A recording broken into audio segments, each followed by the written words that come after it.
क्या डॉक्टर अंबेडकर ने आरक्षण सिर्फ 10 साल के लिए रखा? ये इस मुल्क का सबसे मेहनती मिथक है जो हर साल हर बहस में हर व्हाट्सएप ग्रुप में आता है। लाइन भी आपको याद होगी कि अंबेडकर साहब ने 10 साल के लिए आरक्षण लाए थे और नेताओं ने वोट के चक्कर में से बढ़ा दिया। इस लाइन की ताकत यह है कि यह झूठ नहीं है, यह आधा सच है और आधा सच पूरे झूठ से ज्यादा खतरनाक होता है क्योंकि उसे पकड़ने के लिए किताब खोलनी पड़ती है। 10 साल की सीमा असली है, वो सचमुच संविधान में लिखी हुई थी, लेकिन वो किस चीज पर लिखी थी ये आदमी नहीं बताता है जो इसको कोट करता है। अगर आप संविधान का आर्टिकल 334 उठाएंगे जो मूल रूप से कहता था कि लोकसभा और राज्यों की विधानसभाओं में अनुसूचित जाति और जनजाति के लिए सीटों का आरक्षण, एंग्लो इंडियन समुदाय के लोगों को नामजद करके भेजाना संविधान लागू होने के 10 साल बाद खत्म हो जाएगा, यानी 26 जनवरी 1960 को खत्म हो जाएगा। अब यहां पर ध्यान से शब्दों को सुनिएगा। शब्द हैं सीटें, विधानसभा, लोकसभा की कुर्सियां, यानी राजनीतिक आरक्षण। अब सवाल यह है कि नौकरी और पढ़ाई वाला आरक्षण कहां बैठा? वो 334 में है ही नहीं।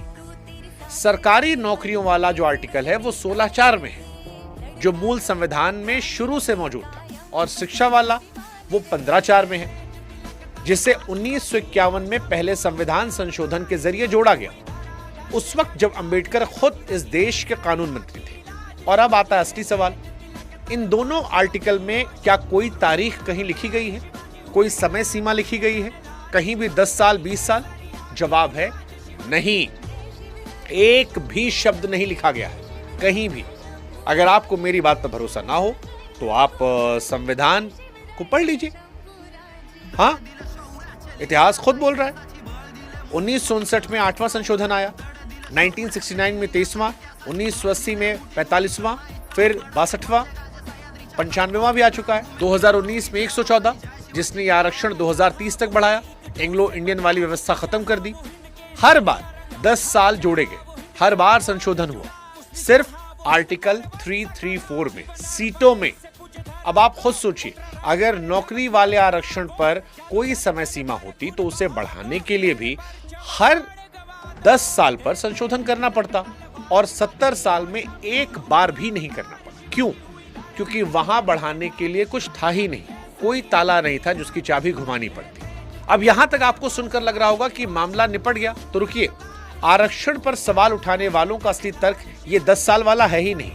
ये तो सबसे कमजोर वार है जो नारों में चलता है। उनका सबसे मजबूत तर्क कहीं और बैठा है। ईमानदारी की मांग है कि वो भी आपके सामने रखें। 30 नवंबर 1948 को संविधान सभा में उसी अनुच्छेद पर बहस चल रही थी जो आगे चलकर 16(4) बना, और उस दिन खुद अंबेडकर ने एक उदाहरण रखा। उन्होंने कहा कि मान लीजिए किसी समुदाय या समुदायों के समूहों के लिए आरक्षण इतना बढ़ा दिया जाए कि वो राज्य के कुल पदों का 70% हो जाए और सिर्फ 30% बाकी के लिए रह जाए, तो क्या कोई कह सकता है कि इसके अवसर की समानता वाला सिद्धांत पूरा हो रहा है? उनका अपना जवाब था कि नहीं हो रहा। फिर उन्होंने वो लाइन कही जो आज कानूनी किताबों में दर्ज है कि जो सीटें आरक्षित हो वो कुल सीटों के एक छोटे हिस्से तक ही सीमित रहनी चाहिए। यानी सीमा उन्होंने लगाई थी, पर वो सीमा घड़ी की नहीं थी, तराजू की थी, समय की नहीं थी, दायरे की थी। उन्होंने ये नहीं कहा कि 10 साल बाद बंद कर देना चाहिए।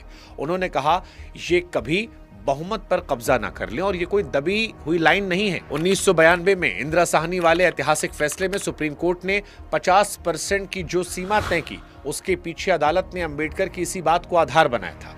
तो अगर आप पूरी तस्वीर देखेंगे, अपने हिसाब से फिर तय कीजिएगा कि जो चीज 10 साल के लिए बनी थी वो थी विधानसभा की सीटें। नौकरी और दाखिले पर वक्त की कोई मियाद थी ही नहीं, लेकिन दायरे की एक हद जरूर थी, और वो हद खुद अंबेडकर के मुंह से निकली थी। इसका मतलब यह हुआ कि आरक्षण पर बहस करने की गुंजाइश आज भी पूरी है, बस वो बहस सही जगह होनी चाहिए, कैलेंडर पर नहीं, पैमाने पर। और सबसे मजेदार बात यह कि 10 साल वाला नारा लगाने वाले लोग अपने ही पक्ष का सबसे मजबूत तर्क सालों से जाया कर रहे हैं, क्योंकि वो संविधान खोलकर पढ़ते नहीं। तो सवाल ये नहीं कि अंबेडकर ने आरक्षण कितने साल के रखा, सवाल ये है कि इस देश में उनके नाम पर लड़ने वाले दोनों पक्षों में क्या किसी एक ने भी अंबेडकर को सलीके से